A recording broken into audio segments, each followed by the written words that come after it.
雪映在眼底。 Hai for Sudaders, kumaha kabarna? Damang sadena dengan saya si Otong kembali lagi di channel Ningali Film. Pada episode kali ini kita akan melanjutkan alur cerita dari film yang rilis pada tahun 2025 untuk bagian yang ke-8. Dan tidak usah berlama-lama lagi, mari kita mulai ceritanya.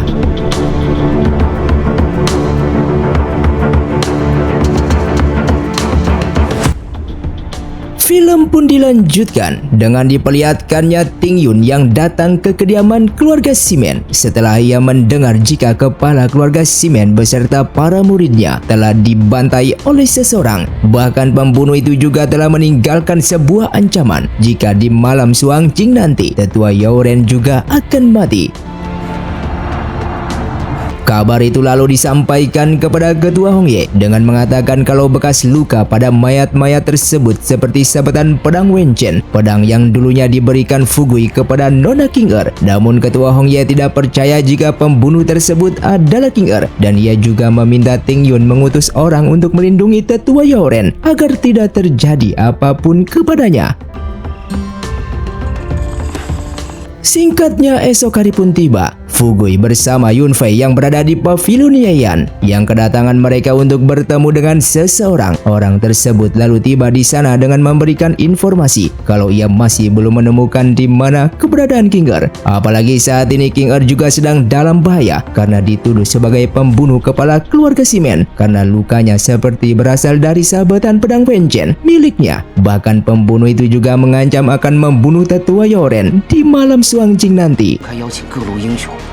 Kabar itu pun lalu tersebar begitu saja sehingga orang-orang menganggap jika itu merupakan perbuatan manusia prajurit yang memerintahkan King Er untuk membunuh kepala keluarga Simen. Fugui yang mendengar pembicaraan mereka, ia pun berniat pergi ke penjara Huntian untuk melihat apakah benar bekas luka mayat kepala keluarga Simen berasal dari sabetan pedang Wenchen milik King Er. Kabar itu pun juga membuat King Er datang ke pavilion Yayan karena ia tidak ingin Fugui terkena imbas pembunuhannya kemarin. Fugui yang melihat King Er datang ke pavilion tersebut, ia pun begitu senang, namun ia berpura-pura tidak mengenalinya supaya identitasnya tidak dicurigai oleh orang-orang di sana. Secara kebetulan di pavilion itu juga terdapat seorang pejabat dari penjara Huntian. Oleh karena itu Fugui berniat akan mengambil plakat yang dibawanya supaya ia bisa masuk ke dalam penjara tersebut. Fugui yang mengetahui kedatangan King Er ke sini untuk mengambil plakat tersebut demi bisa masuk ke dalam penjara Huntian, sehingga ia pun mengajaknya pergi ke sana. Singkatnya setelah sampai di penjara Huntian, ia pun langsung mengecek mayat kepala keluarga Simen dan menyadari jika semua luka yang didapat oleh kepala keluarga Simen memanglah berasal dari pedang Wenchen.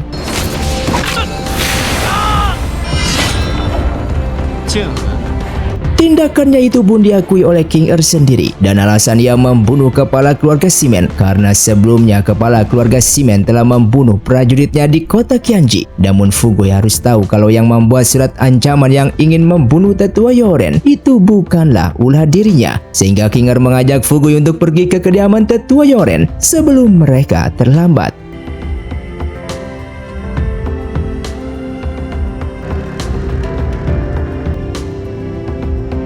Dan benar saja, tetua Yaoren sudah dibungkus oleh jaring laba-laba dan ternyata tindakan itu ulah dari King Cheng. Dan alasan King Cheng melakukan itu semua karena ia begitu kesal kepada King Er yang sudah tidak memperdulikan dirinya lagi. Fugui yang mengetahui jika King Cheng sedang dirasuki oleh siluman rubah hitam, ia pun langsung menyerangnya sehingga pertarungan pun terjadi.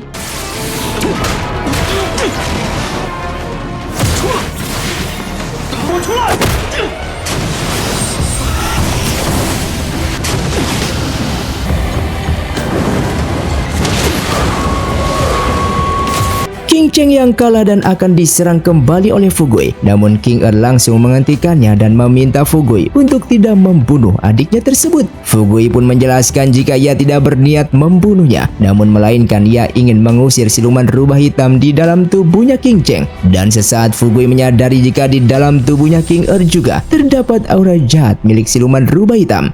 Lalu mereka mendengar kalau orang-orang dari aliansi Yiki sudah datang, sehingga mereka pun langsung pergi dari sana. Kabar tersebut lalu Fugui sampaikan kepada Ting Yun bahwa yang membunuh kepala keluarga Shimen memanglah King Er, namun yang membunuh tetua Yaoren adalah King Cheng, adiknya King Er. Oleh karena itu Fugui meminta Ting Yun untuk menghentikan para pendekar aliansi Yiki supaya tidak mengepung kota Tianji, karena ia tidak ingin King Er ditangkap oleh mereka. Sementara King Er yang berhasil membawa King Cheng kabur, ia lalu mencoba mengobatinya, namun ternyata ia telah dijebak sehingga kekuatannya menjadi lemah. Di waktu yang sama, Ratu Gulizan lalu menemui Jingting di penjara bawah tanah keluarga Kuan, dan ia datang ke sana karena ingin menanyakan alasan Ratu Siluman Rubah Hitam ingin membantunya balas dendam kepada klan Rubah Pasir. Jingting pun menjelaskan jika Ratu Gulizan berhasil mengaktifkan formasi Layu dan Tandus, maka Ratu Gulizan tidak hanya membunuh klan Rubah Pasir, namun juga bisa meningkatkan kebencian yang membuat Ratu Siluman Rubah Hitam mendapatkan wujud fisiknya dalam sekejap. Dan demi balas dendam terhadap klan Rubah Pasir, Ratu Gulizan pun menyetujuinya. Namun dikarenakan untuk mengaktifkan formasi tersebut membutuhkan 3 orang dari klan sebagai pemicunya, ia lalu meminta Jingting untuk memberitahukan di mana keberadaan klan naga saat ini, dan Jingting pun langsung memberitahukannya. Kabar mengenai anak-anak dari klan naga menghilang tanpa jejak telah terdengar oleh Rumo. Namun Rumo merasa curiga kenapa orang tersebut ingin menculik mereka, karena mereka hanyalah klan naga campuran. Dan sesaat ia pun menyadari jika ini semua adalah jebakan supaya Wei Yun keluar dari persembunyiannya, sehingga ia pun langsung pergi untuk menemui Wei Yun. Begitupun dengan Wei Yun yang berhasil menemukan Ratu Gulizan yang kini sedang menculik anak-anak tersebut. Namun ternyata itu hanyalah jebakan supaya Ratu Gulizan bisa menangkap Wei Yun, karena Wei Yun merupakan satu-satunya pewaris keturunan klan naga yang murni, sementara anak-anak tersebut hanyalah keturunan campuran. Lalu Ratu Gulizan mengaktifkan formasi jiwa mimpi yang sudah ia persiapkan untuknya, supaya Wei Yun merelakan kekuatan naga sejatinya demi mengaktifkan formasi Layu dan Tandus.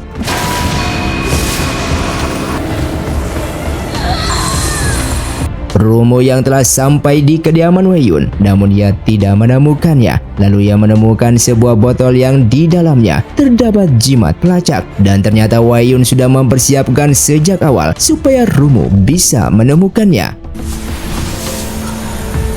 Rumo lalu berhasil menemukannya, dan ia begitu terkejut ketika melihat formasi tersebut, karena itu merupakan formasi kuno yang bernama formasi jiwa mimpi yang menjadikan mimpi sebagai penjara. Alasan Ratu Gulizan menggunakan formasi tersebut karena klan naga sangatlah kuat, dan demi menyerap kekuatan naganya, maka Ratu Gulizan harus membuat Wei Yun memberikan kekuatannya secara sukarela. Bahkan dalam formasi jiwa mimpi ini, Wei Yun juga tidak bisa memberontak karena kesadarannya telah memasuki alam mimpi, sehingga di saat kekuatan naganya habis diserap, maka Wei Yun juga akan mati di tempat.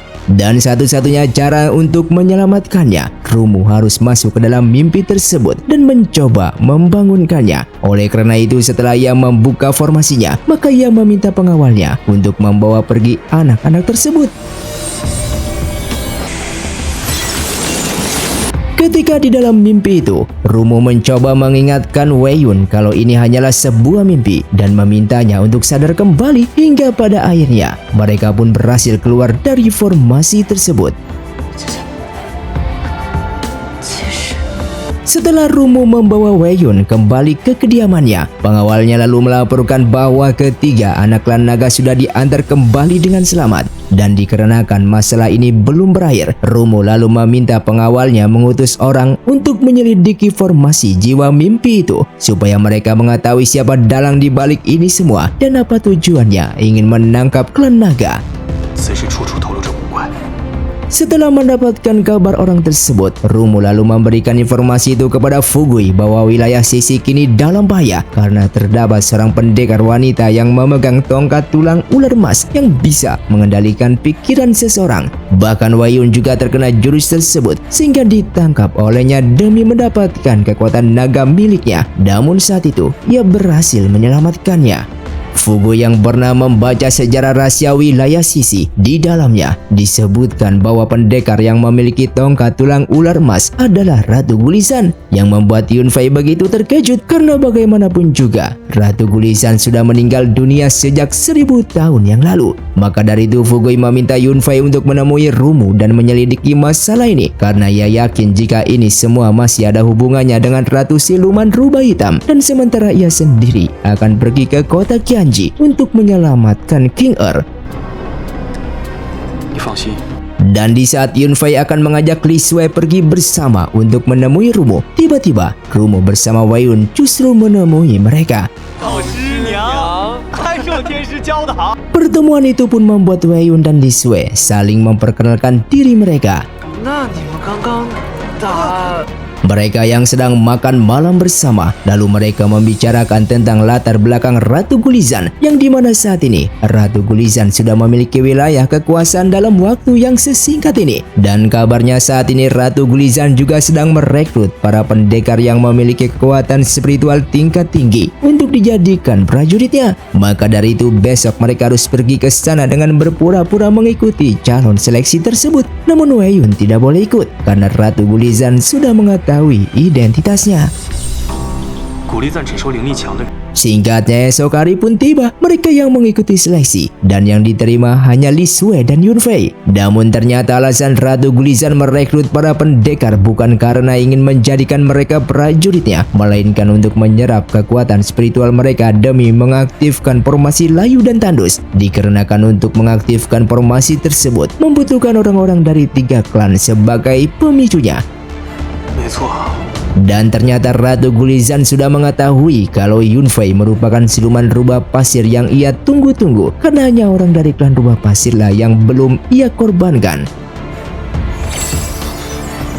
Rumu dan lainnya yang sudah menyadari hal itu lalu masuk ke dalam. Namun sayangnya mereka sudah terlambat karena Yunfei sudah dibawa pergi ke sebuah tempat. Dan kini kekuatan Yunfei telah diserap demi mengaktifkan formasi layu dan tandus.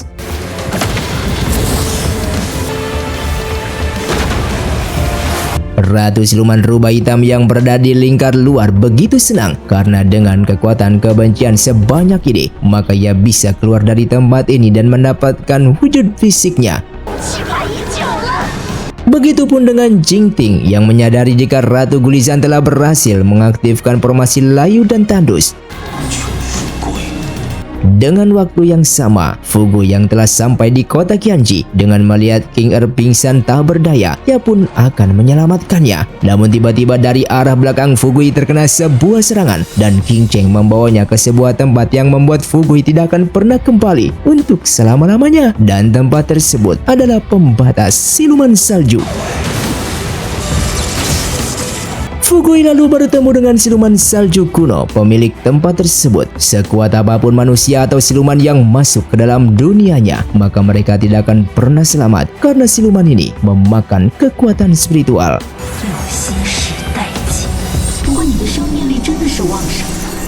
Kembali kepada Rumu yang meminta Li Sui dan Wayun untuk pergi menyelamatkan Yunfei, sedangkan ia akan melawan Ratu Gulisan sendirian. Terlihat Yunfei yang kekuatannya terus diserap oleh formasi tersebut. Lalu ia yang sudah sadar meminta mereka berdua untuk segera pergi dari tempat ini karena formasi ini akan menghisap kekuatan mereka.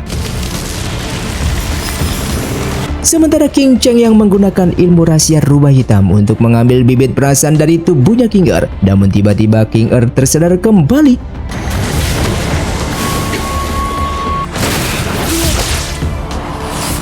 Karena ternyata King Er sebelumnya telah berhasil memurnikan bibit tersebut, dan ia juga mengatakan jika King Cheng mengambil bibit perasaan di dalam tubuhnya, maka ia juga akan mati. King Cheng yang baru mengetahuinya begitu terkejut karena ternyata Ratu Siluman Rubah Hitam sudah membohonginya. Lalu King Er menanyakan di mana Fu Gui berada. King Cheng yang masih heran terhadap kakaknya tersebut yang masih mencari keberadaan Fu Gui. Seketika ia pun begitu marah dengan mengatakan jika Fu Gui sudah mati, sehingga pertarungan pun terjadi.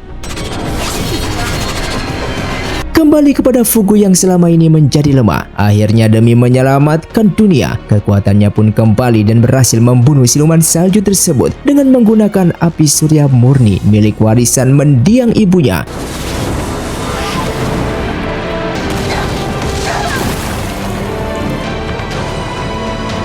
Fu Gui yang berhasil keluar dari sana lalu memberitahukan King Er bahwa selama ini adiknya tersebut telah melakukan rencana untuk mengaktifkan formasi layu dan tandus supaya Ratu Siluman Rubah Hitam mendapatkan kekuatan kebencian.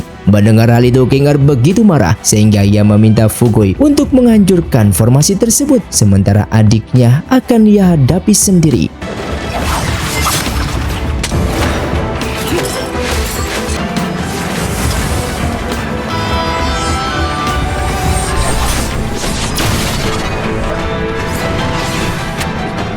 Di dalam pertarungan, King Er lalu menggunakan bibit perasaan untuk mati bersama-sama karena ia tidak akan membiarkan adiknya yang selama ini ia jaga menjadi seorang siluman jahat dan membunuh orang-orang yang tidak bersalah.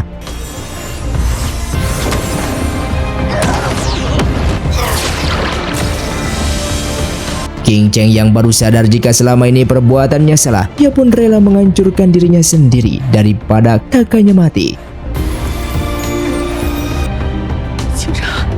Kembali kepada mereka yang terus berjuang demi menyelamatkan dunia. Fu Gui yang sadar jika badai pasir itu mengarah kepada wilayah negara rubah pasir, ia lalu menggunakan teknik formasi langit dan bumi untuk menghentikan badai tersebut. Untuk menghancurkan formasi layu dan tandus, Fu Gui lalu menggunakan teknik api surya murninya, hingga pada akhirnya ia pun berhasil menghancurkannya.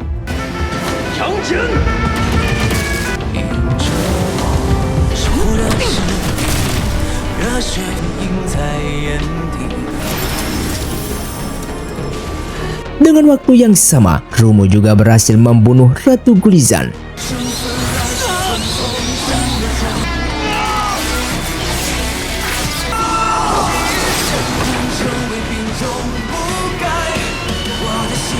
Dan pada akhirnya mereka semua pun berhasil menyelamatkan dunia untuk sementara waktu karena masalah ini masih belum selesai.